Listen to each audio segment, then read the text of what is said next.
She was 6 months pregnant, sitting in her car at 2 in the morning, watching her husband slow dance with another woman through their bedroom window. The woman was wearing her wedding robe, the one with her initials embroidered in gold. But here's what her husband did not know. He did not know the 12,000 square foot mansion he was standing in belonged to his wife. Not to him, never to him. She had bought it 14 months ago with cash, under a different name, through a trust he had never heard of. Every time he bragged about his $9 million estate at the country club, every time he gave his mistress a tour and said, "I designed every detail," every time he promised that woman, "This will all be ours," he was performing in a play his pregnant wife had written. She had the cameras, she had the footage, she had the financial records proving he stole $7 million from his own company. She had everything, and he had no idea what was coming. But before she could strike her dying father's last breath, her best friend's unforgivable betrayal, and a custody battle fought from an ICU bed nearly destroyed everything she had built. This is the story of a woman who lost her father, her best friend, and almost lost her baby, but never, not once, lost control of the one thing that mattered most. The deed to the house her husband thought was his. This story carries two truths every woman needs to hear. First, preparation will always beat reaction. The time to protect yourself is before you need protection, not after. And second, your name on a document is worth more than any promise whispered in the dark. Love is beautiful, but paperwork is power. If this story hit you somewhere real, if it reminded you of someone you know or something you have been through, leave a comment and tell us. Your words might be exactly what another woman needs to hear tonight. Hit that subscribe button so you never miss a story like this one. And share this video with every woman in your life who deserves to know her worth. We will see you in the next one. The dashboard clock read 2:17 in the morning when Carolyn Weston Blackwell turned off the engine and sat in the darkness outside her own home. She was 6 months pregnant.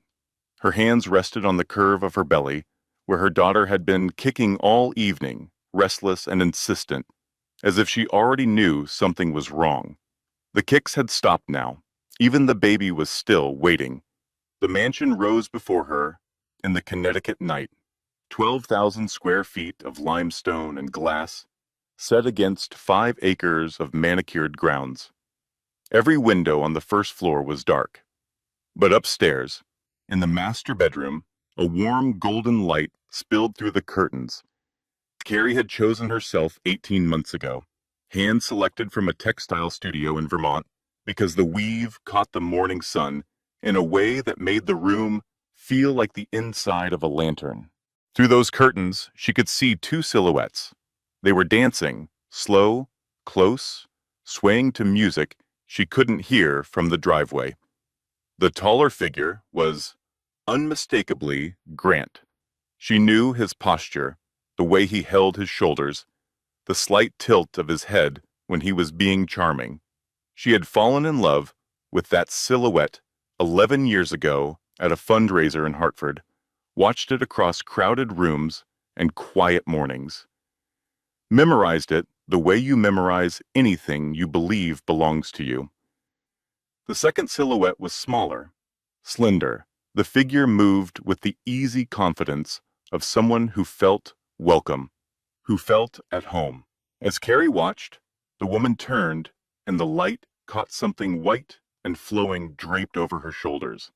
Carrie's silk wedding robe, the one Grant had given her on their honeymoon in Santorini, the one with her initials embroidered on the collar and delicate gold thread. C.A.W. Caroline Ann Weston. A stranger was wearing it in her bedroom. The baby kicked once. Hard. Just below her ribs. Carrie pressed her hand flat against the spot and breathed. She did not cry. She did not scream, She did not throw open the car door and storm inside.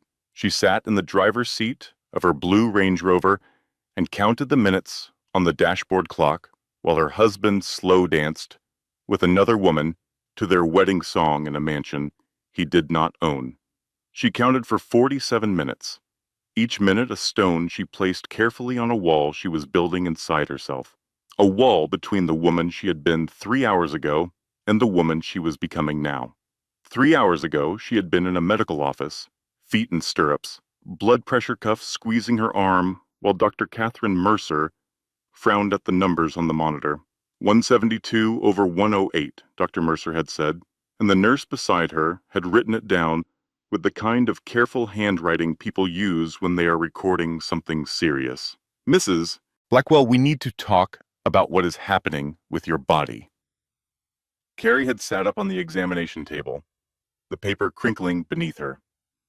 Is the baby okay? The baby is fine right now, but you are showing early signs of pre-eclampsia. Your blood pressure is dangerously elevated. Your protein levels are climbing. If this continues and escalates, we are looking at seizures, organ failure, placental abruption, emergency delivery at 26 weeks. Dr. Mercer had removed her glasses and looked at Carrie directly. I need you to hear me. Sustained stress at this stage of pregnancy could kill you or your baby. This is not a metaphor. This is not me being dramatic. This is medical fact. Carrie had nodded and smiled and promised to rest, to reduce stress, to take the medication, to come back in 2 weeks. She had walked to her car in the medical building parking lot and driven home thinking about nursery colors and whether to order the crib with the convertible rail or the traditional drop side. She had been thinking about cribs when she turned onto the long tree-lined driveway and saw Grant's black Mercedes parked in front of the house. Grant was supposed to be in Chicago, a development conference, he had said. 3 days. Don't wait up, babe. These things run late, and the after parties are where the real deals happen. He had kissed her cheek that morning, his lips cool and automatic, and she had stood in the kitchen doorway, watching him carry his overnight bag to the car, thinking he looked handsome in his charcoal suit, thinking she was lucky, thinking about cribs. Now his car was in the driveway, and lights were on, inside the house, and music was playing. She could hear it faintly, through her closed car windows. Their wedding song, the one the string quartet had played as she walked down the aisle toward him 8 years ago, while her adoptive father, Ruth Weston, cried quietly in the front row. She had almost walked inside. Her hand was on the door handle, her body already turning, her mind already composing the surprised greeting, the playful accusation. I thought you were in Chicago. Are you throwing yourself party without me? Then she saw the shadows in the upstairs window, 2 figures, close, moving together, and she understood. Not the details, not the who or the how, long or the why, just the fundamental, bone-deep understanding that the life she thought she was living was not the life that was actually happening, that the man upstairs dancing with a stranger was the same man who had kissed her cheek that morning and called her babe and left for a conference that did not exist. She sat in the car and called her father. Ruth Weston answered on the second ring despite the hour. His voice was thin and papery, stripped of its former baritone by 6 weeks of chemotherapy. Stage 4 pancreatic cancer had taken 30 pounds from his frame and most of the color from his face. But it had not touched his mind. His mind was the same instrument it had always been, precise and relentless, the mind of a forensic accountant who had spent 40 years following money through labyrinths of shell companies and offshore accounts and fraudulent trusts. Carrie, what's wrong? It was not a question.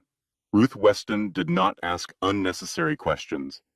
He heard the silence on the other end of the line, the particular quality of breathing that meant his daughter was holding herself together with both hands, and he knew.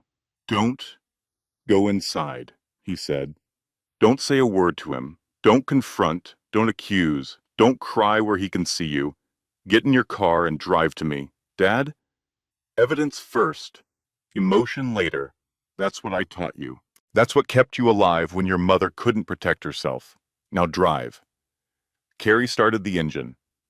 In the rear-view mirror, the mansion glowed golden against the dark sky, beautiful and false, like a painting of a home that did not actually exist. She drove north toward Vermont, toward her father's cabin, toward the filing cabinets and the carefully maintained records and the $14 million trust that bore her maiden name. Grant Blackwell did not know about any of it.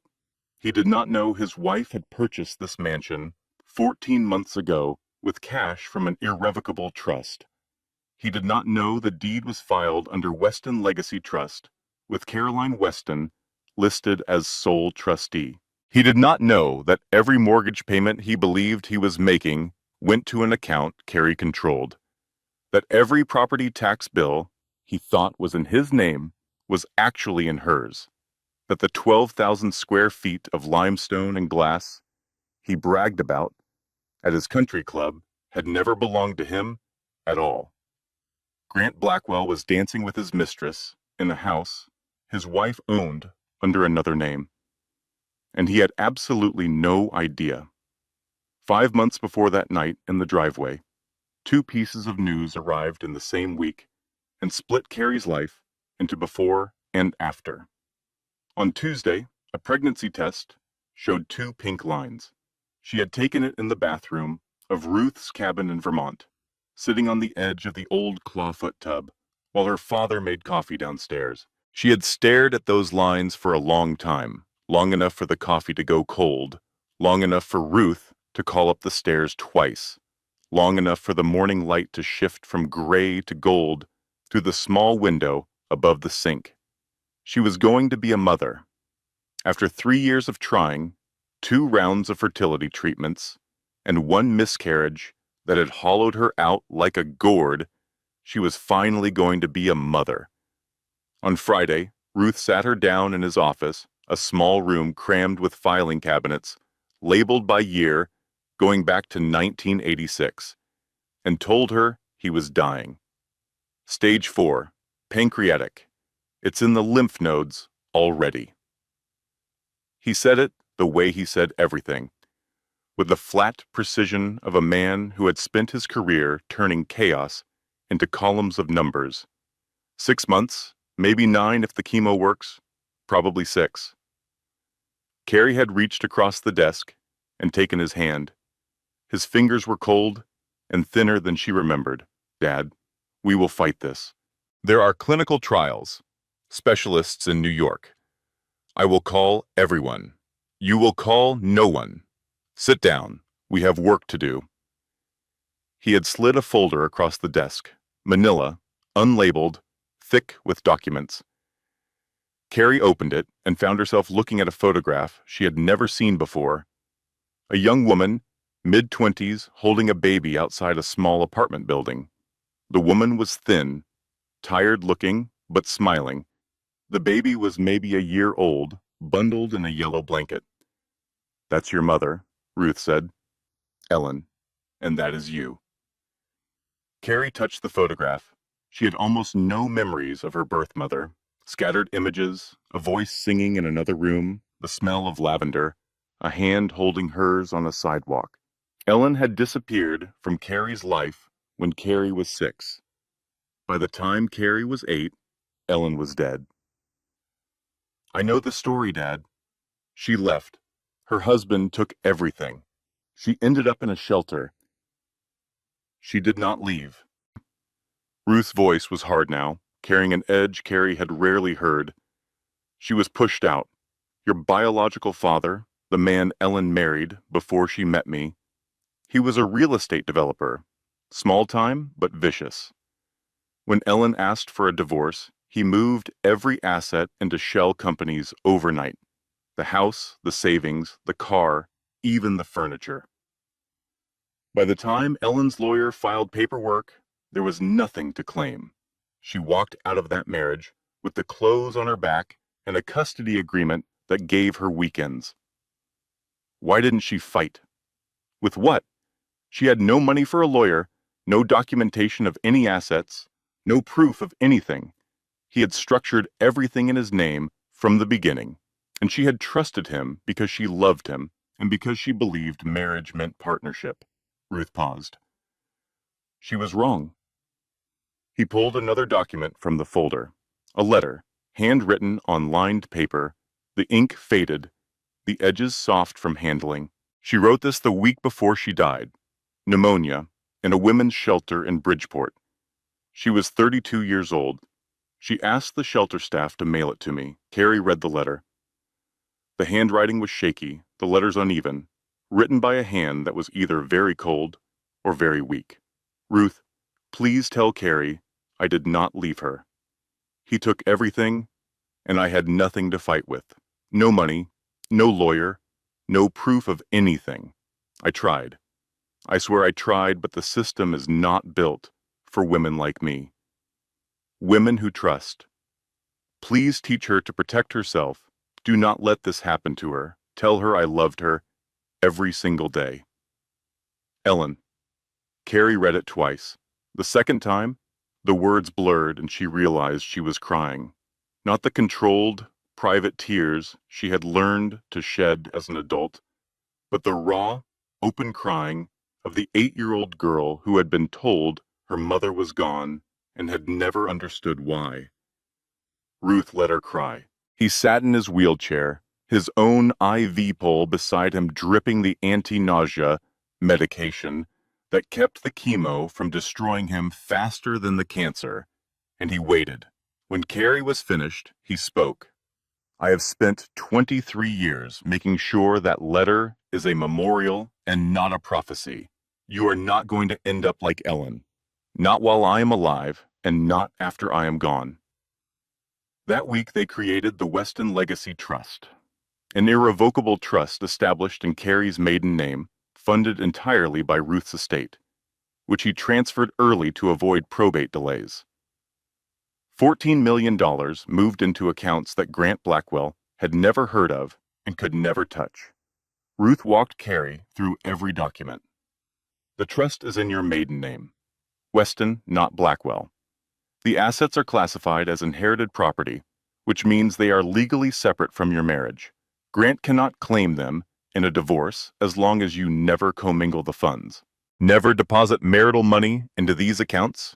Never put Grant's name on any trust document. Never tell him the trust exists. Dad? Grant loves me. We are having a baby.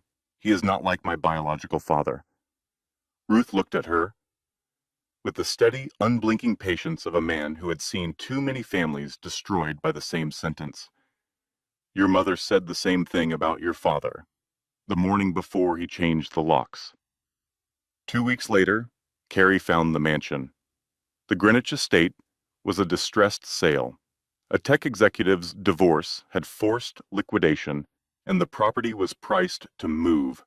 12,000 square feet on 5 acres, limestone exterior, tall columns, a chef's kitchen, a library with built-in shelves floor to ceiling, a wine cellar, a pool house, and a master suite with a fireplace and French doors leading to a balcony that overlooked the Long Island Sound on clear days. It was too much house for a family of 3. But that was not why Carrie was buying it. She purchased the estate through Weston Legacy Trust for $9.2 million. Kish, no mortgage, no lender, no paper trail that led to Grant Blackwell. The deed was filed with the Greenwich Town Clerk's Office under the name Weston Legacy Trust, Caroline Weston, trustee. Then came the performance. She had learned from Ruth that the best deceptions are the ones where the other person believes it was their idea. So she showed Grant the listing casually, over breakfast one Saturday morning, turning her laptop toward him as if she had just stumbled across it. Look at this place. It is gorgeous. But $9 million. She shook her head. Way out of our range. Grant took the bait like she knew he would. He studied the listing, his eyes widening at the square footage, the acreage, the stone facade. This would be incredible for client entertainment. Can you imagine the holiday parties we could throw here? It is too expensive, Grant. We cannot afford this. Let me handle the finances. I have some investments coming through. If I structure it right, I can make this work. He had smiled at her, that confident, boyish smile that had made her fall in love with him 11 years ago. Trust me. Trust me. The two most dangerous words in the English language. Carrie arranged for the seller, who had already been paid, to play along with a mock negotiation. Grant spent 3 weeks going back and forth with the seller's agent, haggling over price, inspection contingencies, closing costs. He was masterful, aggressive, and entirely unaware that the deal had been closed before he ever saw the listing. When they moved in, Grant bragged to everyone, his business partners, his country club friends, his college roommates. He posted photos on social media with captions about hard work and vision and building an empire. He gave tours to visitors, pointing out the wine cellar he had never stocked, the library shelves Carrie had filled, the nursery she was already decorating for the baby who would arrive in 6 months. Cost me $9 million, he would tell anyone who would listen, but worth every penny. Every time he said it, Carrie smiled and said nothing. She was 2 months pregnant, her father was dying, and her husband was performing a fiction she had written for him. She was already 3 steps ahead. She just did not know yet how far behind she would need to fall before those steps mattered. The drive from Greenwich to Ruth's cabin in Vermont took 4 hours in light traffic. Carrie made it in 3.5, her hands tight on the steering wheel, her mind running calculations with the cold precision Ruth had spent a lifetime installing in her. She arrived at dawn. The cabin was small, hand-built by Ruth 30 years ago, surrounded by birch trees and quiet. Ruth was already awake, sitting at the kitchen table in his wheelchair with a pot of coffee and a legal pad. He had been making notes, she could see, his handwriting still meticulous despite the tremor in his hands. "Tell me everything," he said. "Start from the beginning. Don't leave anything out." Carrie told him, the Chicago conference that did not exist, the Mercedes in the driveway, the shadows in the bedroom window, the wedding song, the silk robe on a stranger's shoulders. She told it like a deposition, facts in order, emotions bracketed, the way Ruth had taught her when she was in law school, and he would quiz her, over dinner, about hypothetical cases. Ruth listened, without interrupting. When she was finished, he poured her a cup of decaf, pushed it across the table, and picked up his phone. "I am calling Lou Brannigan. He is a private investigator, former homicide detective, 30 years with the state police. I have used him on forensic cases for the past decade. He is expensive, thorough, and completely discreet. You already had an investigator picked out?" Ruth looked at her over the rim of his coffee cup. "I have had one picked out since your wedding day, just in case." Brannigan's report arrived 9 days later. It was 43 pages long, organized chronologically, cross-referenced, and devastating. The woman's name was Tessa Langford, 28 years old, interior designer. Grant had hired her 4 months ago to redesign the west wing of the mansion, the section that included his home office, a guest social, a guest suite, and a sitting room. The contract was filed with Blackwell Development Group as a business expense. But the affair had started 5 months ago, a month before the contract was signed. Brannigan had traced it to a design showcase in Manhattan, where Grant was a guest speaker and Tessa was displaying her portfolio. Hotel records showed they had checked into the same room at the Carlyle that night. Room 812, king bed. 2 glasses of champagne charged to Grant's corporate card. Grant had created the redesign job specifically to keep Tessa close. hired her so he would have an excuse to see her regularly, to bring her into the house, to install her in Carrie's life like a piece of furniture no one had ordered. The investigation revealed a pattern that made Carrie's skin crawl.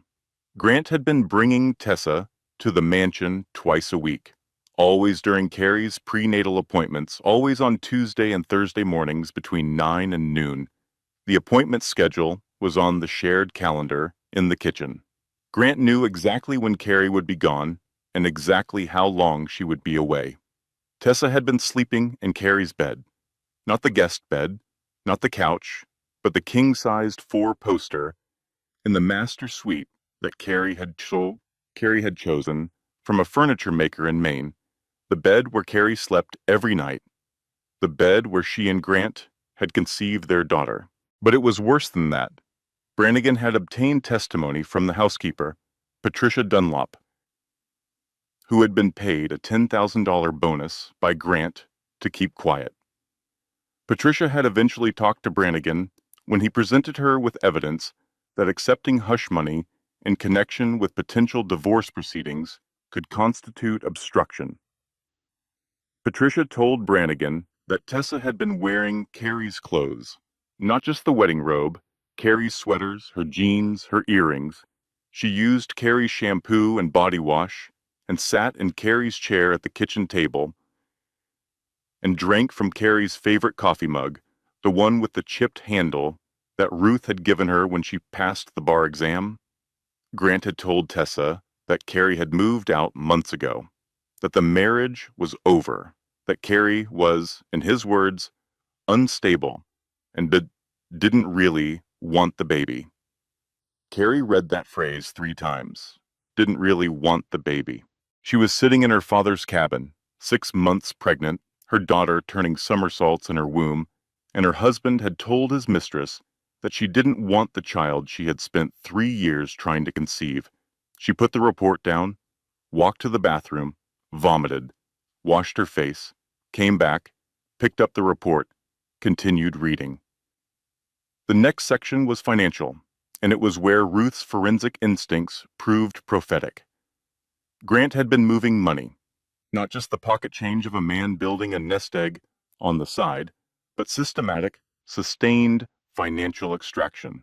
Ruth's colleague, a forensic accountant named Gloria Pratt, had been quietly auditing Blackwell Development Group's finances for the past 2 weeks. Gloria was 55, built like a fire hydrant, and had the personality of a tax code. She had dismantled 7 Ponzi schemes, testified in 14 federal fraud trials, and once made a hedge fund manager vomit on the witness stand by reading his own emails back to him in alphabetical order. Gloria's findings were explosive. Grant had siphoned $3.2 million from joint marital accounts into private accounts Carrie had never seen. But that was just the surface. Beneath it, he had been running a fraud scheme inside Blackwell Development Group for at least 3 years. $7.4 million in phantom invoices, fake vendor contracts with companies that did not exist. Ghost employees drawing salaries that went directly into a shell company called Langford and Associates. Langford, Tessa's last name. Grant had named his fraud vehicle after his mistress. He had stolen $7.4 million from his own company and funneled it into an account bearing the name of the woman he was sleeping with in his wife's bed, wearing his wife's robe, drinking from his wife's coffee mug. Carrie closed the report and looked at her father. Ruth was watching her from his wheelchair, his face drawn with pain and medication, but his eyes bright and focused. "Now do you understand?" he said. "Now do you understand why I made you create the trust?" "Yes. What do you want to do?" Carrie placed both hands on her belly. Her daughter kicked twice, quick and strong, as if punctuating a sentence. "I want to install cameras in every room of my house. I want to document everything he does and says. I want it on tape when he brings her there, when he gives her tours of my home, when he promises her my life. And then I want to use every piece of it to take him apart." Ruth smiled. It was the first time he had smiled in weeks. That's my girl. The camera installation happened the following Tuesday, while Grant was at the office and Tessa was at a client meeting across town. Carrie drove to Greenwich, met the security technician Ruth had vetted, and supervised the placement of 11 cameras throughout the house.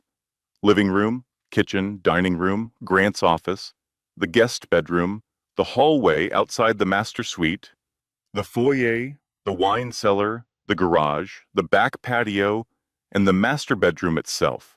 Every room was marked with small security signage, as required by Connecticut law. The signs were discreet, tucked into corners, and mounted at floor level where Grant would never notice them, because Grant never looked down. He was the kind of man who only looked up at deals and opportunities and women who weren't his wife. The footage began accumulating that same evening. Grant came home from work, changed into casual clothes, and made a phone call in his office. Yeah, she is in Vermont again. Blood pressure or something. The doctor told her to rest. A pause. No, she won't be back until Friday. Come over whenever you want. Another pause and then a laugh. Wear that thing I like. Carrie watched the footage at midnight in her father's cabin. She watched Grant open the front door for Tessa at 7:30. Watched him pour 2 glasses of the Barolo she had been saving for their anniversary. Watched him give Tessa a tour of the house, room by room, as if he were an estate agent showing a property he had built from the ground up. In the master suite, Grant swept his arm across the room. 2,000 square feet. I designed every detail. The fireplace is Italian marble. The bathroom has heated floors, dual rain shower heads, a soaking tub I had imported from a place in Tuscany. Carrie had designed every detail. She had spent 3 months working with an architect, selecting materials, reviewing blueprints. Grant had not attended a single design meeting. His only contribution had been to complain about the cost of the heated floors, which Carrie had paid for with trust money without telling him. Then Grant walked to the nursery, the half-finished nursery with the soft, yellow walls, and the crib still in its box, and the mobile of silver stars Carrie had ordered from a craftsman in Vermont. This room, Grant said, and he paused at the doorway, looking at the space Carrie had been preparing for their daughter. We will convert this into your design studio. Once the baby situation gets sorted out. Once the baby situation gets sorted out. Carrie paused the footage, replayed it, paused it again, listened to her husband refer to their unborn daughter as a situation, as something to be sorted, as an obstacle standing between him and the life he wanted to build with a woman who wore Carrie's clothes and slept in Carrie's bed. She closed the laptop, walked to the bathroom, and for the second time that week, she was sick. When she came back, Ruth was sitting in the doorway of his bedroom, his IV pole beside him, his face gray with exhaustion. He had heard everything through the thin cabin walls. Are you all right? He asked. No? Good. Angry is better than all right. Angry gets things done. Her blood pressure spiked that night. The portable monitor alarmed at 1:47 a.m., 178 over 110. Ruth called 911 from his wheelchair. The ambulance arrived in 14 minutes. Carrie was loaded onto a stretcher, an oxygen mask over her face, a paramedic starting an IV in the crook of her arm. At the hospital, they put her on a magnesium sulfate drip to prevent seizures. The OB on call, a young woman named Dr. Reeves, reviewed Carrie's chart with an expression that suggested she had opinions about the blood pressure readings. Mrs. Blackwell, your blood pressure is critically elevated. If it doesn't stabilize, within 12 hours we may need to consider early delivery. At 26 weeks, your baby would survive, but we're talking potential brain bleeds, underdeveloped lungs, a NICU stay of months, and possible long-term developmental complications. What do I need to do? Eliminate whatever is causing this level of stress. Completely, non-negotiably. Your life and your baby's life depend on it. Carrie lay in the hospital bed, monitors beeping, magnesium making her feel like her bones were made of sand, and thought about what Dr. Reeves was asking. Eliminate the stress. The stress was her husband. The stress was the affair, the fraud, the cameras, the planning, the controlled demolition of her entire life. She could not eliminate the stress. She could only survive it. Ruth arrived an hour later, wheeled in by a hospital orderly. He looked terrible, the trip from his cabin to the hospital, having taken whatever reserves he had left. But he sat beside her bed, his IV pole next to hers, and held her hand. I'm going to destroy him, Dad.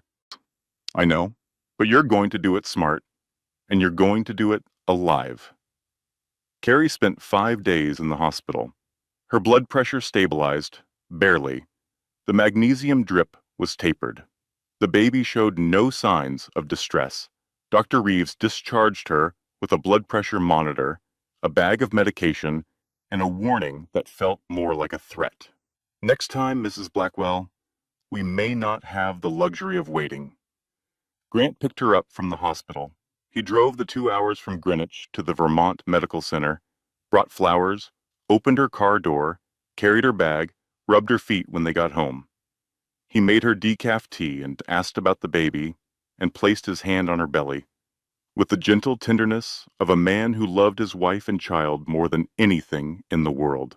I can't wait to meet our little one, he said, his palm warm against the place where their daughter was turning slowly, peacefully, unaware of everything.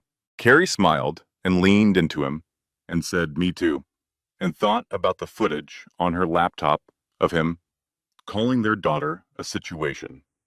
She was back in the mansion now, back in the space Grant had contaminated with his mistress and his lies, and she played her role with the discipline of a woman who had learned to control her face before she learned to control her finances. The next 3 weeks were a quiet war conducted entirely behind Grant's back. Gloria Pratt, the forensic accountant, continued her audit of Blackwell Development Group. She worked from a rented office in Stamford, communicating with Carrie exclusively through an encrypted email account Ruth had set up. Gloria's findings grew more damning by the day. The phantom invoices were not random.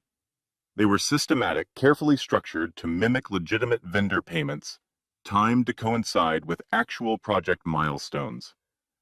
Someone with accounting knowledge had designed the scheme. Your husband isn't smart enough to have built this himself, Gloria told Carrie during a secure phone call. He had help. Someone set up the shell company structure. Someone who knows how to create paper trails that look legitimate. We need to find out who. The cameras continued recording. Grant brought Tessa to the house 4 more times in those 3 weeks. Each visit followed the same pattern. Tessa arrived after Carrie left for a prenatal appointment. They ate lunch in the kitchen. They went upstairs to the master bedroom. They left together in the early afternoon, Grant returning to the office, and Tessa disappearing into whatever life she lived when she wasn't pretending to be Carrie Blackwell. Carrie documented everything: dates, times, audio transcripts, still frames from the video. She organized it the way Ruth had taught her to organize evidence. Chronologically, cross-referenced, backed up in 3 separate locations. She told Meg everything. Meg Holloway was Carrie's best friend. They had been inseparable since their first year of law school at Georgetown, surviving contracts class, and constitutional law, and bar exam preparation through a combination of mutual terror and late-night study sessions, fueled by cheap wine and cheaper pizza. Meg had been Carrie's maid of honor. She had thrown the baby shower 3 months ago, decorating the mansion with pink streamers and a banner that read, "Baby Blackwell," in glitter letters. Meg was also a family law attorney, one of the best in Connecticut. She had handled dozens of high-asset divorces, and she listened to Carrie's situation with the barely contained fury of a woman who had spent her career watching powerful men try to destroy their wives. "We will bury him," Meg said. She was sitting in Ruth's cabin, legal pad in hand, already taking notes. "I'll file the divorce petition Monday. We present the camera footage, the financial fraud, the proof the mansion belongs to your trust. We hit him with everything at once. He won't know what happened." "What about custody? You have documentation of him calling the baby a situation. You have medical records showing your pregnancy is high risk, specifically because of stress he caused. You have footage of him bringing his mistress into the family home while you were at prenatal appointments. No judge in Connecticut is giving that man unsupervised custody of an infant." Carrie felt something she had not felt in weeks. Safety. Not happiness, not peace, but the specific relief of knowing that someone competent was handling the worst thing that had ever happened to her. She called Ruth that evening. "We're ready. Meg is filing Monday." "Good." His voice was fading. Each day it was a little quieter, a little more distant. "I'm proud of you, sweetheart." She went to bed that night in the guest room of the mansion, not the master bedroom. She could not bring herself to sleep there anymore, and she felt something that was almost hope, almost safe. On Monday morning, the hope died. Meg called at 7:15. Carrie was in the kitchen making tea, still in her robe, the baby kicking gently against her ribs. "Don't panic," Meg said. And Carrie's blood went cold because nothing good has ever followed those two words. Grant found two of the cameras, the one in his office and the one in the guest bedroom. How? He had a private security company sweep the house this weekend. They found the two cameras, but missed the others. The living room, kitchen, master bedroom, and hallway cameras are still active.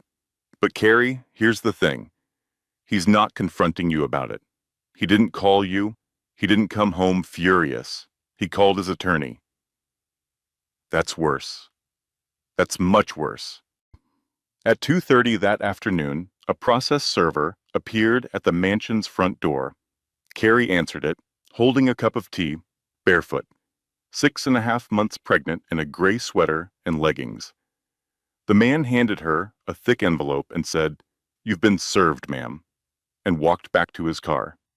Carrie opened the envelope in the kitchen. It was not divorce papers. It was an emergency petition for psychiatric evaluation and potential involuntary commitment, filed by Grant Blackwell, through his attorney, Trevor Nash, in the Superior Court of Fairfield County. The petition claimed that Caroline Blackwell, née Weston, had been conducting obsessive and invasive surveillance of the marital home without the knowledge or consent of her spouse. That she had abandoned the marital residence for extended periods during a high-risk pregnancy, demonstrating impaired judgment and potential danger to her unborn child. That she exhibited paranoid and controlling behavior consistent with a mental health crisis requiring professional evaluation. The petition requested an emergency psychiatric evaluation within 14 days. If the evaluation found Carrie to be mentally unstable, Grant would file for emergency custody of the unborn child upon delivery. He was not filing for divorce. He was trying to get her declared insane. If he succeeded, the baby would be his the moment she was born. Carrie drove to Vermont. She arrived at Ruth's cabin at dusk, carrying the petition like it was something contaminated, something that might infect her if she held it too long. Ruth read it in his wheelchair. His hands shook, but not from the cancer, from rage, pure, distilled, righteous rage, that turned his pale face red and made his jaw clench so hard Carrie could hear his teeth grinding. "He's going to take my baby, Dad." Ruth looked up from the papers. His eyes, sunken and circled by dark shadows, burned with a fire that had nothing to do with illness. "No, he won't." Not while I'm breathing. Carrie did not sleep that night. She lay in the narrow bed in her old room at the cabin, the one Ruth had kept exactly as it was when she left for college, and stared at the ceiling. Her daughter moved restlessly inside her, responding to the cortisol flooding Carrie's bloodstream, and Carrie pressed her hands to her belly and whispered to her, "I won't let him take you. I won't let anyone take you. I don't care what it costs. I don't care what I have to do. You are mine, and I am yours, and nobody is going to change that." Outside, the Vermont night was silent. Inside, the war had entered a new phase. The psychiatric evaluation was conducted 12 days later in a neutral office in Hartford. The court-appointed psychiatrist was Dr. William Foster, a man in his 60s with a gray beard and wire-rimmed glasses, who had been evaluating custody cases for 25 years and had developed an allergy to drama.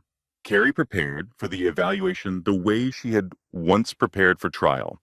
She reviewed her medical records, rehearsed answers to likely questions, chose her outfit carefully. Navy blue dress, modest jewelry, minimal makeup. She wanted to look exactly like what she was, a pregnant woman who was scared and smart and fighting for her child. Dr. Foster spent 2 hours with her. He asked about her childhood, her marriage, her career, her decision to install cameras, her relationship with her father, her feelings about the pregnancy. He was thorough and unhurried, and gave no indication of his opinions. Carrie did not mention the affair, did not mention the fraud, did not mention the cameras beyond confirming she had installed them. She presented herself as a pregnant woman who had taken reasonable security measures in her own home and had been ambushed by a husband who turned those measures into evidence of mental illness. When Dr. Foster asked why she had installed the cameras, she said, "I am a former attorney. My father is a forensic accountant. We are people who document things. When I began to feel that something was wrong in my marriage, my instinct was to gather information. That is not paranoia. That is training." Dr. Foster's report, filed 1 week later, was unambiguous. Mrs. Blackwell presents as a highly intelligent, emotionally regulated individual experiencing significant marital distress during a high-risk pregnancy. There is no evidence of paranoid ideation, psychosis, personality disorder, or any condition that would impair her ability to parent.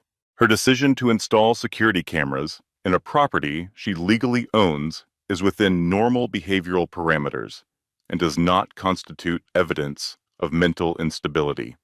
This evaluator sees no basis for involuntary psychiatric commitment or for restricting Mrs. Blackwell's parental rights.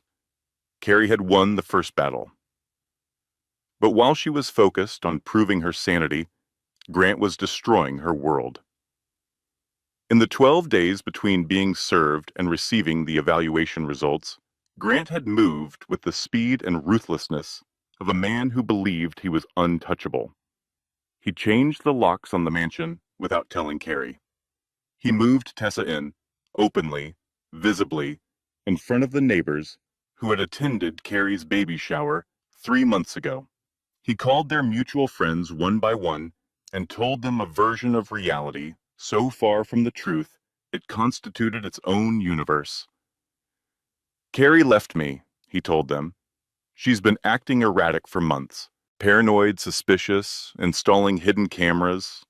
I'm worried about her and the baby. I'm trying to get her help, but she won't listen." The friends believed him because Grant was there, in person, charming and concerned and visible, while Carrie was in Vermont, invisible, unreachable, apparently proving Grant's narrative by her absence. One by one, the text messages stopped. The phone calls dried up. Women Carrie had known for years. Women she had hosted in her home. Women who had bought gifts for her unborn daughter quietly withdrew. They did not call to ask for her side. They did not reach out to check on her. They simply disappeared, absorbed into Grant's version of events. By the time the psychiatric evaluation cleared her, Carrie had lost her home, her social circle, and her sense of safety. She was 7 months pregnant, living in her dying father's cabin, and the only people who knew the truth about her marriage were Ruth, Brannigan, Gloria Pratt, and Meg. She still trusted Meg. That was about to change. Meg filed the divorce petition on a Thursday morning. The paperwork was a precision weapon. 67 pages of documentation, including camera footage, transcripts, forensic accounting summaries, proof of mansion ownership through Weston Legacy Trust, a motion to evict Grant from the property, and a criminal referral to the FBI regarding the $7.4 million in corporate fraud. Grant was served at his office at 11:30 a.m. by a process server who walked past the receptionist, through the executive floor, and into a partner meeting where Grant was presenting quarterly projections to 6 people who controlled the future of Blackwell Development Group. Grant Blackwell? I'm in a meeting. You've been served. The process server placed the envelope on the conference table in front of Grant, in front of his business partners, in front of the investors who had trusted him with their money. Then he turned and left. Grant opened the envelope and found, among other things, 3 still photographs printed on glossy paper. The first showed him kissing Tessa in the kitchen of the mansion. The second showed Tessa wearing Carrie's wedding robe in the master bedroom. The third showed Grant standing in the nursery doorway, gesturing at the half-decorated room where his unborn daughter's crib sat still in its box. The caption beneath the third photo, printed in clear 12-point font, read, "Audio transcript, November 14th, 7:42 p.m., quote. We will convert this into your design studio once the baby situation gets sorted out, end quote. Grant's attorney called Meg within the hour. The conversation was brief. They offered $2 million to make everything go away. Meg called Carrie. They're panicking. $2 million. Laughable. Tell them no. I want the house, which is already mine. I want $9 million from the company. Full custody. And I want his public acknowledgement that he had an affair. Done? I'll counter tomorrow. For 48 hours, Carrie felt the ground solidify beneath her feet. Grant was panicking. His attorney was scrambling. The board of directors was asking questions about the fraud referral. Everything Carrie and Ruth had built, every document, every camera, every trust document, was functioning exactly as designed. She even allowed herself a small, private joy. She ordered a mobile for the nursery, silver stars that caught the light, handmade by a craftsman in Vermont. She imagined hanging it above the crib, imagined her daughter staring up at those stars, reaching for them with tiny fingers. Then the world collapsed. It happened on a Wednesday evening. Meg had visited the cabin the day before, bringing case files and takeout Chinese food and a bottle of sparkling cider for Carrie. They had spent the evening reviewing documents, discussing strategy, and for a few hours, Carrie had felt like she had her best friend back. Like the nightmare of her marriage had not consumed every relationship in her life. Meg left the next morning, but forgot her laptop. She realized it when she was already an hour into the drive back to Hartford and texted Carrie. Left my laptop on the kitchen table. Can you grab it? I'll pick it up this weekend. Carrie was going to set it aside. She had no intention of opening it, but she needed to send Meg a document, a revised asset list Gloria had prepared, and her own laptop was charging in the bedroom. She opened Meg's laptop, intending to log into her own email. The browser was open, not to Meg's work email, which Carrie had seen many times, but to a personal Gmail account Carrie had never known existed. The inbox was visible, and the most recent email, received that morning, had a subject line that stopped Carrie's heart. Blackwell Strategy Update, Weekly Summary. The sender was a name Carrie did not recognize, but when she opened the email, the first line read, "Trevor, here's this week's summary of developments in the Weston Blackwell matter as discussed. Trevor." Trevor Nash, Grant's attorney. Carrie sat down at the kitchen table and read. The email was the latest in a thread that went back 2 months.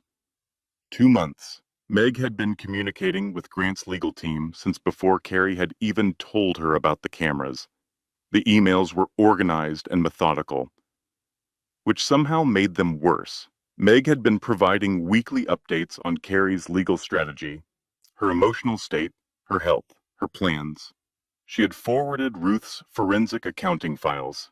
She had provided the locations of the hidden cameras, which explained how Grant's security company knew exactly where to look. She had shared details about the Weston Legacy Trust, its structure, its funding sources, its potential vulnerabilities.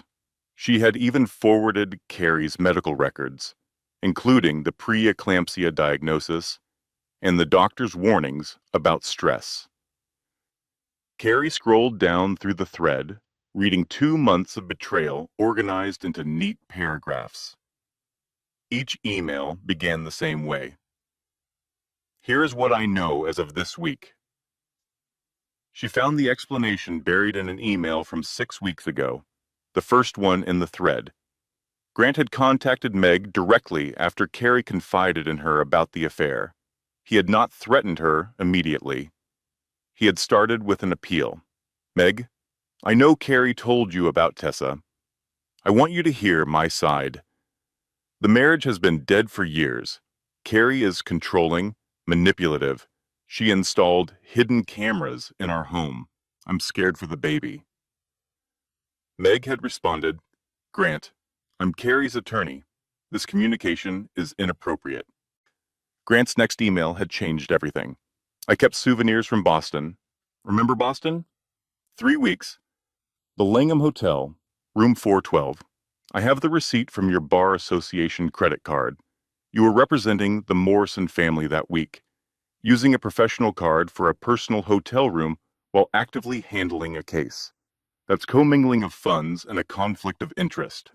One call to the disciplinary board, and your license is gone. But there was more. In a follow-up email, Grant had written, I also remember what you told me about the Harris case. How you helped Margaret Harris hide $2 million from the IRS by routing it through a Canadian shell company. You told me that in bed, Meg. Pillow talk. I recorded it on my phone. Would you like to hear the audio, or would you prefer that the FBI heard it first? Meg had crumbled. Completely, totally, catastrophically crumbled.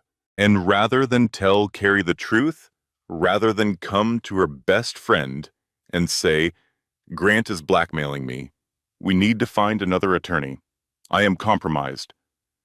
She had simply begun feeding information to the enemy. Every strategy session, every forensic report, every camera location, every trust document, everything Carrie had built, every protection she had created, every advantage Ruth had designed, Meg had handed to Grant like a gift. Carrie closed the laptop. She sat at the kitchen table for a very long time. The cabin was quiet. Ruth was sleeping in his room, the morphine drip the hospice nurse had installed that week, keeping the worst of the pain at bay. She picked up her phone and called Meg. Hey, Carrie, I was just about to call you. Grant's attorney sent over a counteroffer. It's insulting, but it means they're willing to deal. Meg, I have a question for you. Sure, what's up? Is there anything you need to tell me? Anything at all? About the case? About Grant? About anything? A pause. Brief, but measurable.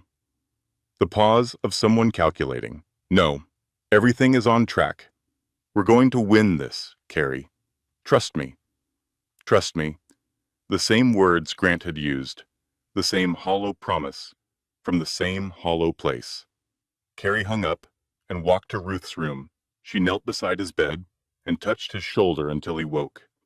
His eyes were cloudy with pain medication, but they sharpened when he saw her face. What happened? She told him all of it. The emails, the timeline, the blackmail, the 2 months of systematic betrayal. Ruth listened, with his eyes closed, processing. When she finished, he was quiet for a long time. Then he said the worst thing she had ever heard him say. "This is bad, Carrie. Grant now knows about the trust, about the remaining cameras, about the fraud evidence, about everything we've built. He has had weeks to prepare countermoves." A breath. "We need a new attorney. Someone Grant has never met, never heard of, cannot reach. And we need to move fast. Because right now, he is using everything Meg gave him to take apart every protection I've spent a year building for you." The counterattack came on a Monday morning, 8 days after Carrie discovered Meg's betrayal. She was in Ruth's cabin, 7.5 months pregnant, trying to eat oatmeal that tasted like sawdust when her phone rang with a call from the Fairfield County Courthouse. Grant's attorney had filed 3 motions simultaneously. The first was a petition to classify Weston Legacy Trust as a fraudulent conveyance, arguing that Carrie had created the trust specifically to hide marital assets in anticipation of divorce. The second was a motion to freeze all trust assets pending a full evidentiary hearing. The third was a motion to compel Carrie to vacate the mansion, or, alternatively, to reclassify it as marital property subject to equitable distribution. The trust challenge was legally weak. Ruth had designed it precisely to withstand this kind of attack. The assets were inherited, properly segregated, never commingled with marital funds. The trust had been established months before any divorce proceedings were contemplated, funded by Ruth's estate, and administered solely by Carrie. But Grant's attorney was smart. He did not need to win the trust challenge. He just needed to create enough legal ambiguity to persuade a judge to freeze the assets temporarily while the issue was resolved. The judge assigned to the motion was Thomas Kelly, a recently appointed jurist with limited experience in complex trust litigation. Judge Kelly reviewed the competing arguments, noted the complexity of the trust structure, and decided to err on the side of caution. He froze the trust. All of it, every dollar, every asset, every account, pending a full evidentiary hearing in 30 days. Carrie sat in the cabin and stared at the court order. She owned a 12,000 square foot mansion she could not enter. She had $14 million she could not touch. She had a baby due in 7 weeks and no money to pay for a hospital delivery, an attorney, an investigator, or groceries. Ruth, from his wheelchair, said quietly, "We prepared for this, the emergency fund." But the emergency fund was in the trust. It was all in the trust. Ruth had been thorough. He had put everything in the trust because the trust was supposed to be impenetrable. He had not anticipated Meg. "We'll find another way," Ruth said, but his voice had the hollow quality of a man trying to convince himself. 2 weeks passed. Carrie called 7 attorneys. 3 refused the case once they learned Grant's attorney was Trevor Nash, who had a reputation for making opposing counsel's lives miserable. 2 quoted retainers she could not pay. 1 agreed to a consultation, but lost interest when he learned the trust assets were frozen. The 7th call went to Brannigan. "I need a lawyer, Lou. Someone who works on contingency. Someone who isn't afraid of Trevor Nash. Someone with teeth." Brannigan was quiet for a moment. "I know someone. She's mean as a rattlesnake and twice as fast, but she is expensive when she chooses to charge. Let me see if I can convince her this is worth her time. What's her name?" "Victoria Cross. And before you ask, yes, that is her real name, and yes, she has heard every joke." That was on a Thursday. Victoria Cross agreed to review the case on Friday. She would need time, she said. A week to read the files, assess the situation, formulate a strategy. Carrie did not have a week. On Saturday night, Ruth's condition collapsed. The cancer had been progressing steadily, but the latest round of chemotherapy had failed to slow it, and his body was simply running out of places to retreat. The hospice nurse arrived at 9 p.m. and quietly told Carrie that it was hours, not days. Carrie sat beside Ruth's bed. She held his hand, the hand that had held hers through nightmares, and first days of school and law school graduation, and the worst betrayal of her life. His fingers were cool and thin and still. "Dad, I'm here." His voice was almost gone, a whisper of a whisper. "I'm not leaving yet. Lily is going to know you. I'm going to tell her every story, every lesson, everything you taught me. Tell her about Ellen." A breath. "Tell her about her grandmother. Tell her the whole story. The letter, all of it. She needs to know why we fight. I will." Ruth closed his eyes. Carrie thought he was sleeping, then he spoke one more time. "You're going to win, sweetheart. You're stronger than your mother was, stronger than me. Grant doesn't know what he's fighting." At 11:47 p.m., while Carrie was still holding his hand, her water broke. 5 weeks early. Stress-induced premature labor. Exactly what every doctor had warned her about for months. She called 911 with one hand and held Ruth's hand with the other. The contractions hit hard and fast, 3 minutes apart from the beginning, her body apparently deciding that if everything else in her life was going to happen at once, the baby might as well join the party. Brannigan arrived before the ambulance. He had been parked outside the cabin, something Carrie would only learn later. He had been sleeping in his car for 3 nights, watching the cabin, because Ruth had asked him to. "Ruth asked you to watch over me?" "Last week. He said he was running out of time and you were going to need someone to drive you to the hospital." He knew this would happen. He was Ruth Weston.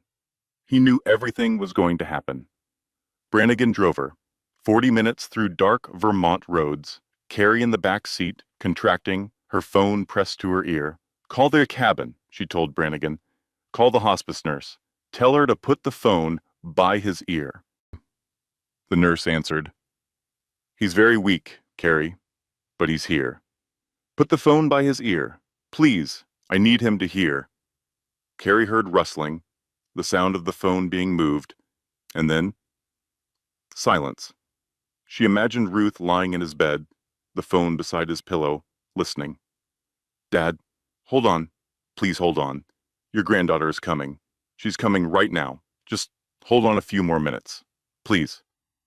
The hospital was small, a regional medical center with a competent but understaffed obstetrics unit.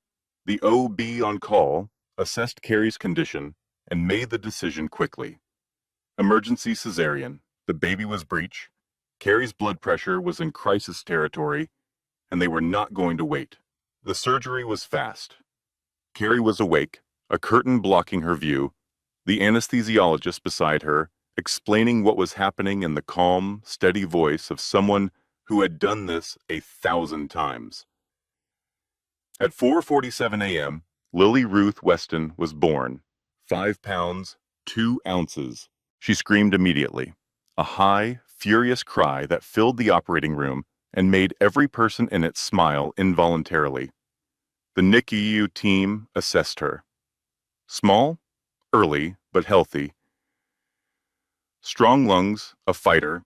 Carrie, still on the table, still being stitched closed, said to the nurse, "Call the cabin. Call the hospice nurse, right now." The nurse dialed. Put the phone on a speaker. The line connected. "He's still here?" the hospice nurse said. "Barely, but he's here. Hold the phone up. Let him hear her." The nurse held the phone toward the bassinet where Lily was crying, that fierce, new, alive sound echoing through the phone line to a cabin in Vermont, where a dying man lay in the dark. The hospice nurse's voice came back, gentle and thick with something that might have been awe. "He heard her, Carrie. I held the phone right beside his ear. When she cried, he smiled. It was the last thing he did." Ruth Weston died at 4:51 a.m., 4 minutes after hearing his granddaughter's first cry. Carrie lay on the operating table and wept for her father, for her mother she barely remembered, for the family she thought she had built with Grant that had turned out to be made of nothing. The nurse placed Lily on Carrie's chest, skin to skin. The baby was warm and impossibly small, and her eyes were squeezed shut, and she smelled like something entirely new, something that had never existed in the world before this moment. "Hi, Lily," Carrie whispered. "Hi, baby. I'm your mom, and you are named after the best man I've ever known." 12 hours later, Carrie hemorrhaged, a complication from the surgery, an arterial bleed that filled the drainage line with bright red blood and sent nurses running. Emergency surgery, 2 units of blood, 3 hours in the operating room. She survived. But she spent the next 2 days in the ICU, weak, medicated, unable to hold her daughter, watching Lily through the glass of the NICU incubator with the desperate focus of a woman who was terrified that if she closed her eyes, everything would be taken from her. On the second day, a woman walked into her ICU room. She was in her 50s, wearing a gray suit, carrying a clipboard. Her face was carefully neutral, the professional blankness of someone whose job required her to assess suffering without being affected by it. "Mrs. Blackwell, I'm Sandra Palmer. I've been appointed as guardian ad litem by the Fairfield County Family Court. I'm here to assess the care situation for your infant daughter." Carrie's heart rate spiked. The monitor beside her bed began alarming. A nurse appeared, checked the readout, adjusted something. "Your husband has filed an emergency motion claiming you are medically incapacitated and unable to provide adequate care for a newborn. I need to evaluate the situation and file a report with the court by Friday." Sandra walked to the NICU station in the corner of Carrie's room where Lily lay sleeping in her incubator.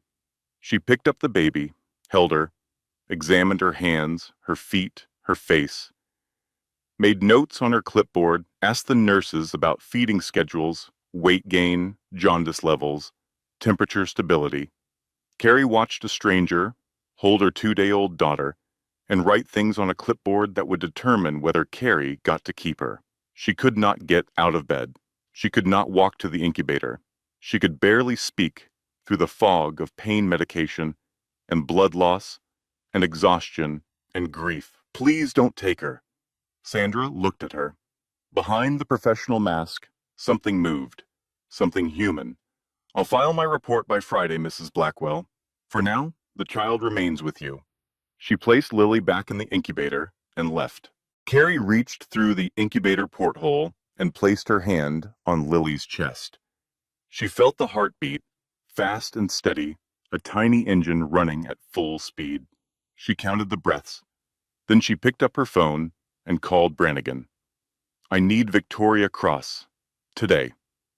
I don't care if she hasn't finished reading the files. I need her now." "Your accounts are frozen. You can't pay her." "Then tell her what's happening. Tell her a man is trying to take a baby from a woman in the ICU whose father just died. Tell her the man committed $7 million in fraud and called his own daughter a situation. Tell her everything. And if she still wants money up front, tell her she's not the person I need." Brannigan called back 40 minutes later. "She's on her way. No retainer. She says your case just became personal." That night, ICU. The monitors beeped in their steady rhythm. Lily slept in her incubator, tiny fists curled beside her face. Somewhere in the hospital, nurses moved through corridors, and doctors made rounds, and the ordinary machinery of saving lives continued without pause. Carrie lay in the dark and took inventory. No father, no best friend, no money, no attorney, Not yet. A body held together with surgical staples and blood transfusions, a newborn in the NICU, a husband who wanted to take her baby, a house she owned but could not enter, a fortune she had earned but could not touch. And somewhere in Greenwich, Connecticut, Grant Blackwell was sleeping in her bed with Tessa Langford, celebrating because he believed he had won. Carrie looked at Lily through the incubator glass. Her daughter's chest rose and fell, rose and fell. The most important rhythm in the world. Okay, she whispered. Okay, watch Mommy work. Victoria Cross walked into Carrie's hospital room at 9 a.m. on a Thursday morning carrying a banker's box of files, a thermos of black coffee, and 30 years of fury about men who thought they could take things that did not belong to them. She was 58, silver hair pulled back in a tight knot, reading glasses on a chain around her neck. She wore a navy suit and shoes that looked expensive enough to have their own opinions. Her handshake, when she took Carrie's hand, was firm and brief. The handshake of a woman who did not waste time on pleasantries when there was a war to fight. I've read everything, Victoria said, sitting in the chair beside Carrie's bed and opening the banker's box. Brannigan sent me the files last night. I was up until 3, then I made some calls. She pulled out a legal pad covered in notes. Here's where we stand. She laid it out with surgical precision. The custody petition, the trust freeze, the fraud evidence, Meg's betrayal. The camera footage, the psychiatric evaluation, Ruth's death, Lily's birth, the guardian ad litem. You have been hit from every direction simultaneously, Victoria said. Your husband has money, connections, and a head start. Your best friend sold you out. Your father is gone. Your assets are frozen. You are lying in a hospital bed 4 days post-emergency surgery with a premature infant in the NICU and a guardian ad litem filing a report that could determine your daughter's future. She paused and looked at Carrie over her reading glasses. And despite all of that, you are going to win. Because Grant Blackwell made 3 fatal mistakes. First, he committed federal fraud and left a paper trail a first-year law student could follow. Second, he referred to his unborn daughter as a situation on recorded audio in a property he does not own. And third, he underestimated you. Victoria's strategy unfolded over the next 72 hours with the precision of a military campaign. Day 1. Custody. Victoria filed an emergency motion to dismiss Grant's petition for alternative custody arrangements. She did not argue. She did not negotiate. She attacked. She presented Carrie's clean psychiatric evaluation. She presented the medical team's unanimous testimony that Carrie was recovering normally and would be fully capable of caring for Lily within days. She presented Lily's health status, confirmed by 3 NIC doctors, as stable and improving. Then she played the audio. In the judge's chambers, with the guardian ad litem present, Victoria connected her phone to a portable speaker and pressed play. Grant's voice filled the room, clear, casual, unmistakable. The nursery down the hall. We'll convert this into your design studio once the baby situation gets sorted out. Victoria let the silence settle. Then she played it again. The judge was a woman named Patricia Morrison, 57 years old, mother of 3, 22 years on the family court bench. She had heard custody arguments that ranged from heartbreaking to absurd, and she had developed a finely calibrated sense for the difference between a parent fighting for their child and a parent using their child as a weapon. She listened to Grant Blackwell call his unborn daughter a situation. She listened twice. Her face did not change, but something behind her eyes went very cold. The petition for alternative custody is dismissed, Judge Morrison said.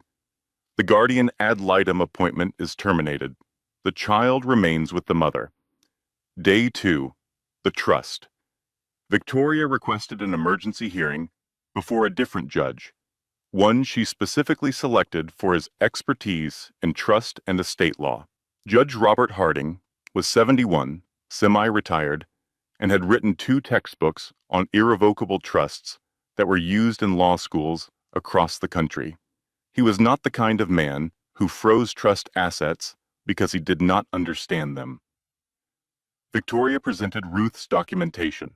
The trust creation records, dated 14 months ago.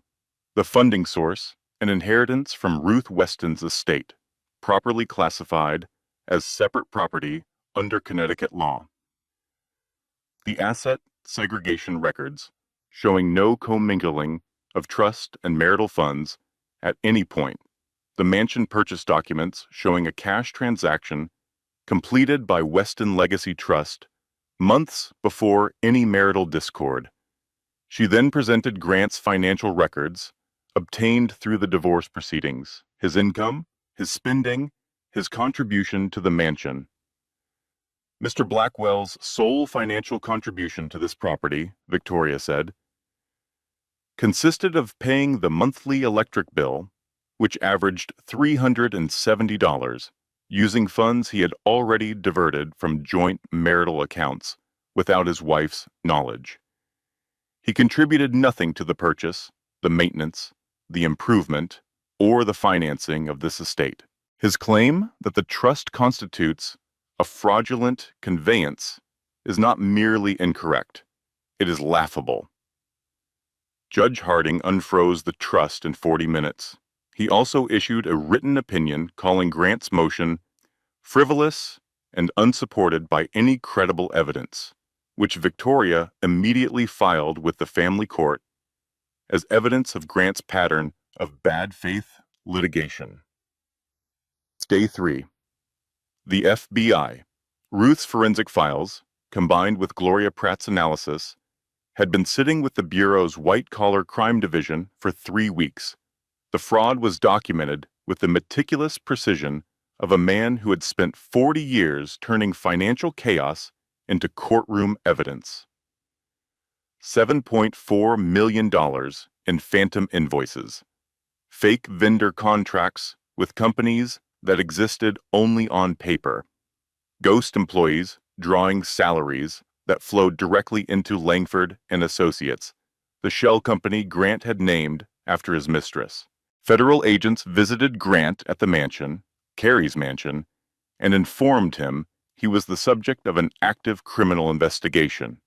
They recommended he retain separate counsel for the criminal matter, as his divorce attorney was not equipped to handle federal fraud charges. Grant's attorney, Trevor Nash, called Victoria that afternoon. His voice had the careful tone of a man who realized he had brought a knife to a tank battle. "What does your client want?" "We are prepared to negotiate." Victoria's response was 3 words. "We're past negotiation." 1 week after leaving the hospital, Carey drove to the mansion. Brannigan was behind the wheel. Lily was in a car seat in the back. Bundled in a blanket Ruth had ordered from a weaver in Vermont 3 months before he died.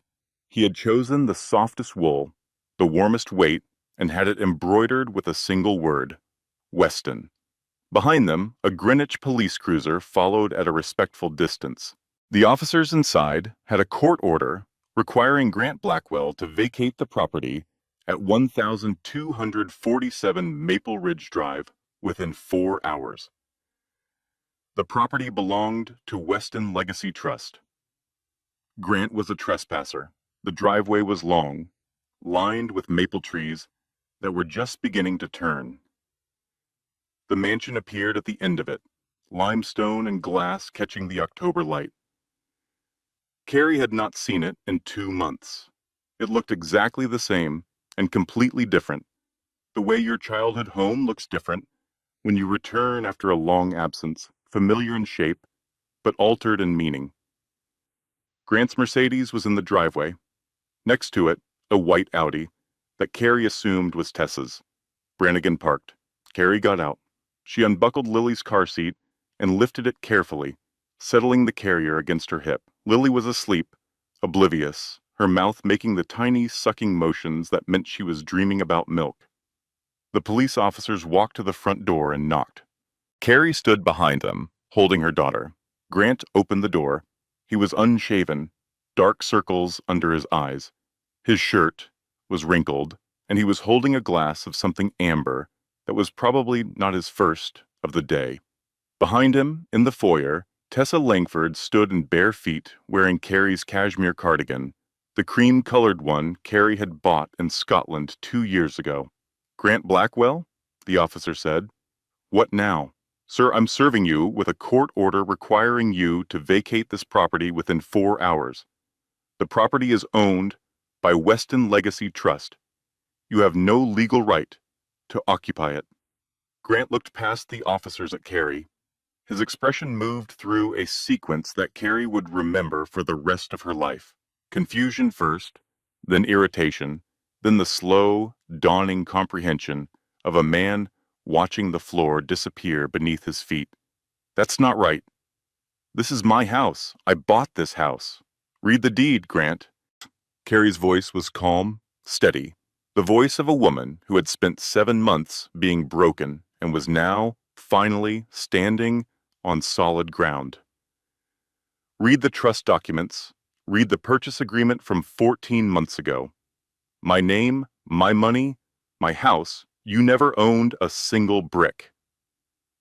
"That's impossible. I negotiated the price. I met with the seller. I shook his hand." "You shook his hand after I had already paid him. The deal was closed before you ever saw the listing. I let you negotiate because you needed to feel like you were in control. I let you brag to your friends and post on social media because it didn't matter. The deed was in my name the whole time." Grant stared at her. The amber drink trembled in his hand. "You planned this." "No. I planned to protect myself and my daughter from a man who was stealing from his own company, sleeping with his employee, and calling his unborn child a situation. The planning started when you gave me a reason." Tessa had been listening from the foyer. Now she stepped forward, her arms crossed, her face the careful blank of someone trying to process information that contradicted everything she believed. "You told me you bought this house," Tessa said to Grant. Her voice was flat. Not angry yet, just empty. "You told me it cost you $9 million. You stood in the master bedroom and said you designed every detail." Grant turned to her. "Tessa, let me explain. Did you buy this house? It's complicated. Did you buy this house, Grant?" Silence. Grant looked at the court order, at the police officers, at Carrie holding their daughter in a carrier against her chest, at Tessa standing behind him in stolen cashmere. The world he had constructed, the careful fiction of wealth and power and ownership, was collapsing in real time, and everyone was watching. "No," he said finally. The word came out small, the smallest word Carrie had ever heard him say. Tessa pulled out her phone, searched the Greenwich property records, read the results. Her face changed the way a window changes when a rock goes through it, all at once, every piece falling. Weston Legacy Trust, Caroline Weston, trustee, filed 14 months ago. She looked at Grant. "She doesn't want the baby. The marriage is over. She moved out months ago." Her voice was shaking now. Was any of it true? Grant opened his mouth, closed it, opened it again. For the first time in his life, the man who had charmed boardrooms and country clubs and 2 mistresses simultaneously had absolutely nothing to say. 4 hours later, the house was empty. Grant's clothes, his golf clubs, his watches, his briefcase, his cologne, Tessa's design samples, her overnight bag, her laptop, the clothes she had brought to fill the closet she thought would be hers, all of it loaded into a rental truck and driven away. Carrie walked through every room. She took her time.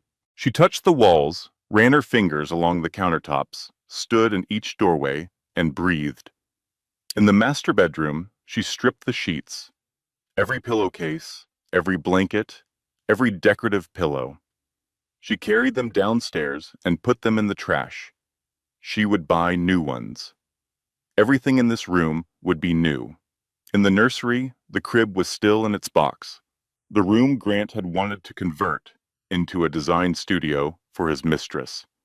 The room where their daughter was supposed to sleep. Carrie set Lily's carrier on the floor and began opening the box.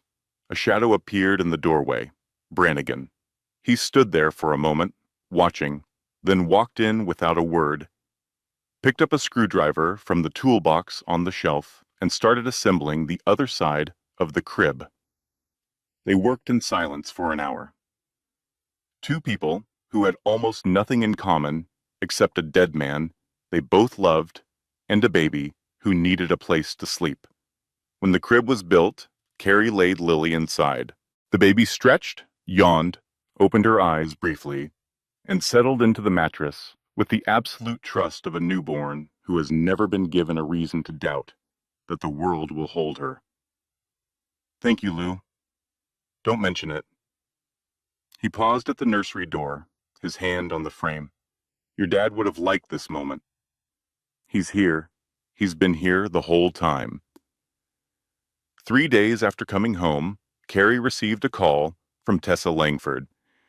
She almost didn't answer. The number was unknown, and she had been screening calls since the divorce filing, letting voicemail catch everything and reviewing it later with Victoria. But something made her pick up. "Please don't hang up. It's Tessa. I have something you need to see." They met at a diner off Route 1. Neutral ground. Bright lights, vinyl booths, a waitress who refilled coffee without being asked.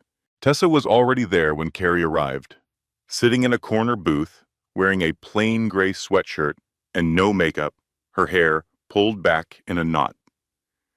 She looked 10 years older than 28. Carrie slid into the opposite side of the booth. Lily was in her carrier, asleep. "What do you have?" Tessa slid a phone across the table. It was Grant's phone. The screen was open to a text message thread with a contact saved as K. Carrie read the messages. They were romantic, explicit, and dated back 7 months. 7 months. Overlapping with Carrie, overlapping with Tessa, a third woman, someone named Kelly who worked at Grant's gym. The messages followed a pattern Carrie recognized because she had seen it before in the camera footage. The same promises, the same script, the mansion, the money, the future, word for word. "He told Kelly I was just a fling," Tessa said. "That I didn't mean anything. That Kelly was the real one. He used the exact same words on her that he used on me." She paused. "I bet he used them on you, too. Different words, same meaning." Tessa wrapped her hands around her coffee cup. "I need you to know something. When Grant hired me, he told me you were abusive, that you controlled his money, monitored his phone, isolated him from friends. He said the marriage had been dead for years, and that you were only staying for the money. He said you didn't want the baby." "And you believed him?"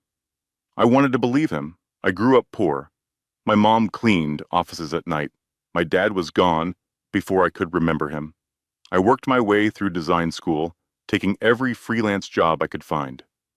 When Grant noticed me, when he offered me the redesign contract, and then started paying attention to me as a person, it felt like like I had finally made it." She looked at Lily, sleeping in the carrier. "I never met you. I never saw a photo of you. He kept everything about you hidden, and I let him, because it was easier to believe the story he was telling than to ask questions I didn't want answered."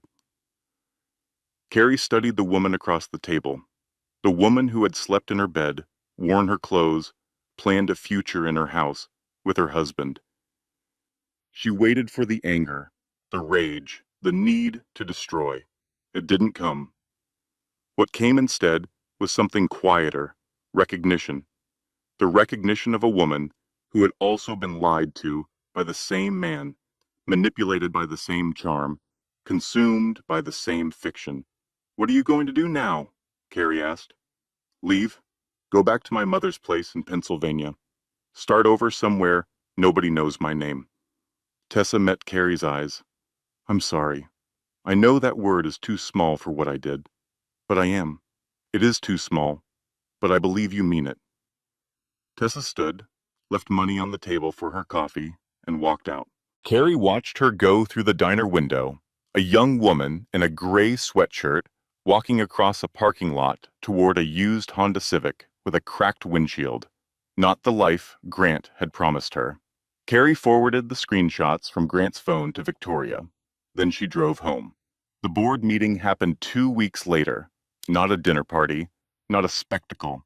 A legitimate meeting of the Blackwell Development Group Board of Directors held at the mansion because Carrie, as the primary creditor of the company's startup capital, had standing to participate and the right to choose the venue. Victoria had invited the board chairman, Gerald Foster, 3 other board members, the company's outside counsel, 2 major investors, and a business reporter from the Hartford Courant, whom Brannigan had connected with after Ruth's death.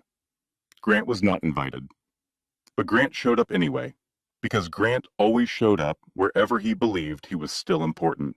He walked through the mansion's front door in his best charcoal suit, carrying a leather briefcase, looking like a man about to close the biggest deal of his life.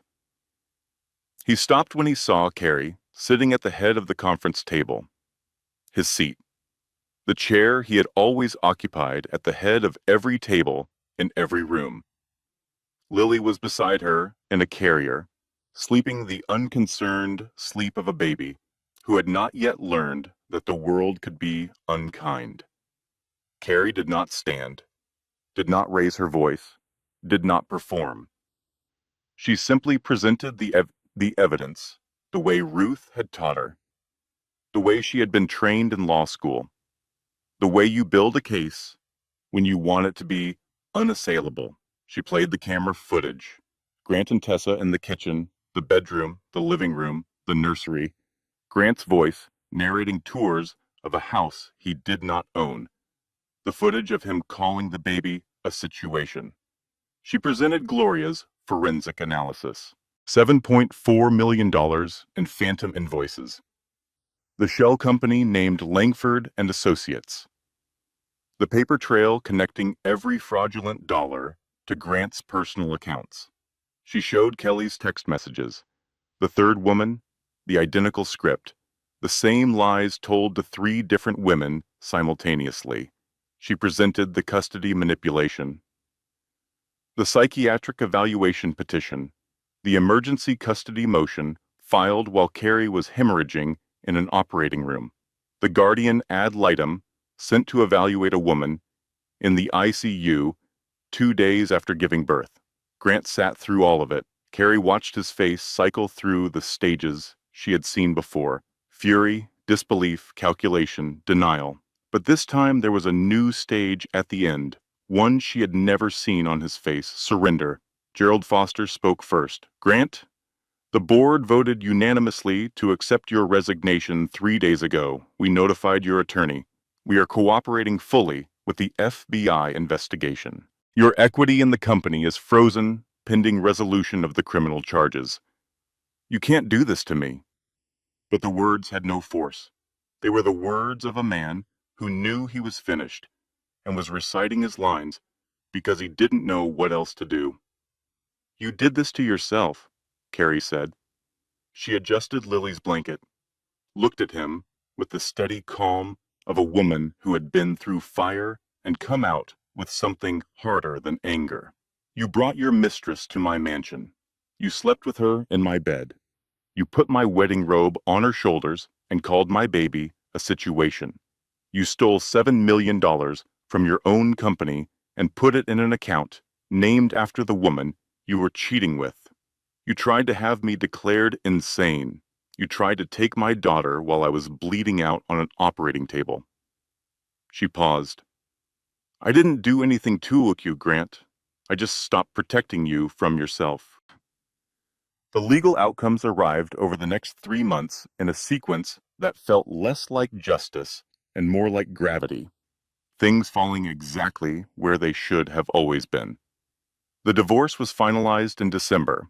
Carrie retained sole ownership of the mansion and all trust assets, full custody of Lily, $8.5 million from the company's sale, negotiated by Victoria with the efficiency of someone who had stopped enjoying negotiations 20 years ago and now simply executed them. Grant was indicted on 14 counts of wire fraud in January. His attorney negotiated a plea deal: 3 years in federal prison, $4.2 million in restitution. He reported to the minimum security facility in Danbury in March. Meg Holloway was reported to the Connecticut Bar Association by Victoria's office. The investigation took 4 months. Meg was disbarred. The federal crime Grant had used as blackmail, the hidden assets she had helped a client move, was investigated separately. Meg cooperated fully, testified against the client, and received 3 years of probation instead of prison. She sent Carrie a letter, 12 pages. Carrie read it at the kitchen table one morning while Lily played with a stuffed rabbit on the floor. She read every page.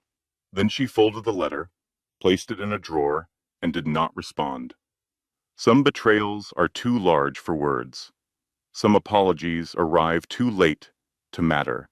Some friendships end not with an explosion, but with the quiet closing of a drawer. Spring came to Greenwich, the way it always does, slowly and then all at once. The grounds around the mansion erupted in color, daffodils and tulips, and the cherry trees along the driveway bursting into clouds of pink and white. Carrie planted a garden in the backyard. Not a formal garden, not the manicured landscape of the estate's original design, but a working garden with herbs and tomatoes and sunflowers and a patch of wildflowers that attracted bees and butterflies. She dug in the dirt with her bare hands while Lily sat in a playpen on the patio, watching the world with the wide, serious eyes of a baby who was determined to understand everything immediately. She had begun meeting with women, not formally, not through a business or an organization, but through the quiet network that forms when one woman tells another woman about what she survived, and the other woman says, "I need that kind of help too." A friend of a friend whose husband controlled all the family finances.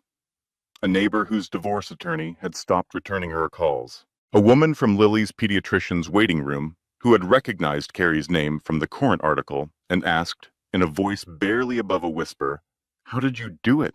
How did you protect yourself?" Carrie answered each question the way Ruth had answered hers, with facts, with documents, with the patient, methodical certainty that preparation beats reaction every time. She had also started having coffee with Brannigan every Wednesday morning. He came to the house at 9, brought donuts from a bakery in Coscob, and they sat on the back porch and talked about nothing important. The weather, the Yankees, a documentary he had watched, a book she was reading. He never mentioned Ruth directly.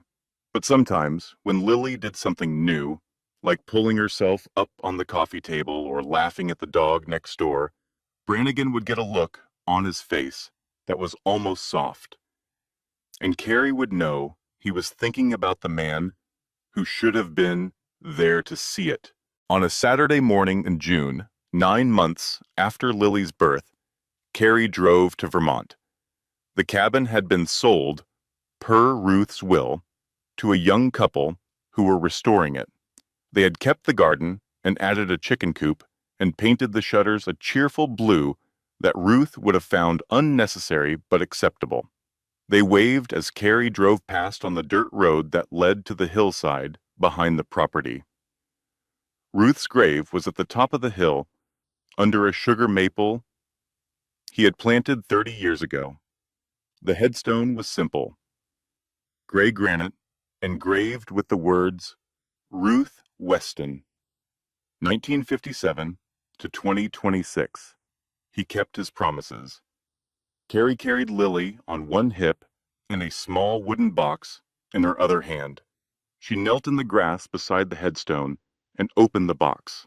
Inside were three things: Ellen's letter, the one Ruth had shown her, the day he told her about the trust, the deed to the mansion, a copy printed on heavy paper, and Lily's birth certificate, which read Lily Ruth Weston in the space where the name should be. You saved us, Dad. Both of us. Everything you built, every document, every lesson, every file, and every cabinet in that cabin. It worked. Lily has the trust. Lily has the house. And Lily has the story. The whole story. Your story, and Ellen's, and mine. Lily reached for the wildflowers growing beside the grave. Purple aster and goldenrod, planted by the new owners at Ruth's request in the will. He had specified the varieties. Of course he had. Ruth Weston specified everything. 3 generations, Carrie said. Mom lost everything because nobody taught her how to fight. You spent your whole life teaching me. And Lily. She held her daughter close, looked out at the Vermont hills rolling toward the horizon. The afternoon light was golden, the kind of light that makes everything look like a memory, even while it is happening. Lily will never need to fight, because I already won. She placed the letter and the documents back in the box, set the box at the base of the headstone, stood up, brushed the grass from her knees, kissed her fingers, and pressed them to the stone. Then she carried her daughter back down the hill to the car. On the passenger seat was a laptop. Carrie had brought it without quite knowing why, or maybe knowing exactly why and not being ready to admit it. She buckled Lily into the car seat, got in, and looked at the blank screen. The cursor blinked.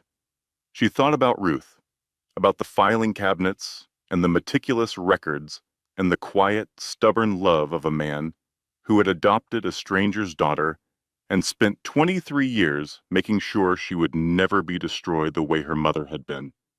She thought about Ellen, about the letter from the shelter, written by a dying woman who wanted her daughter to know she had tried.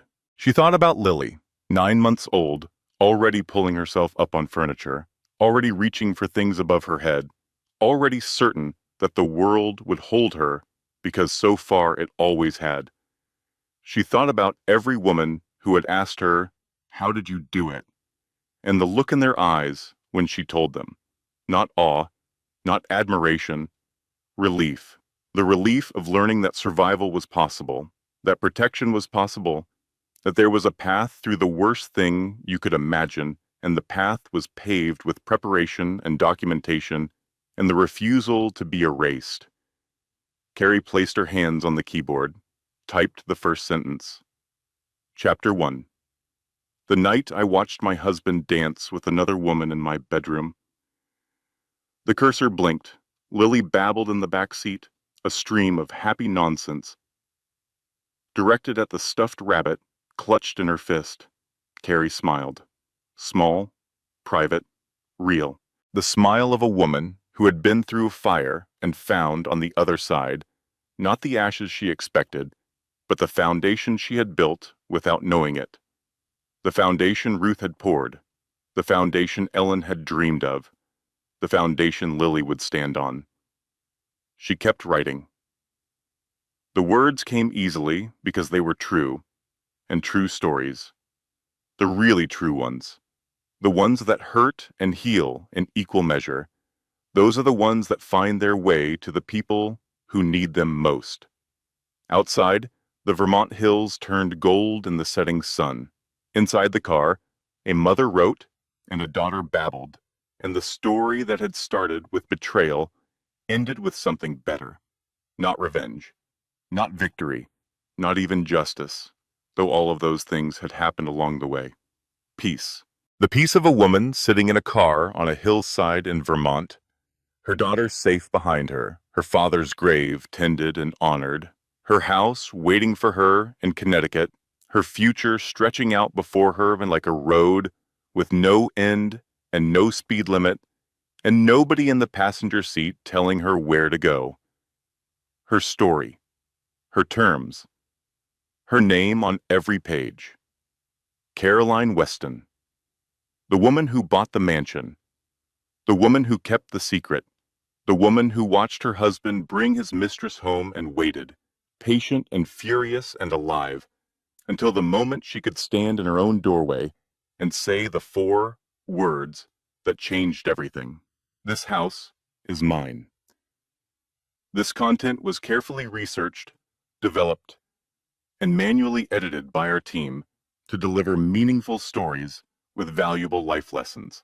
Every narrative is crafted to entertain, inspire, and empower our audience.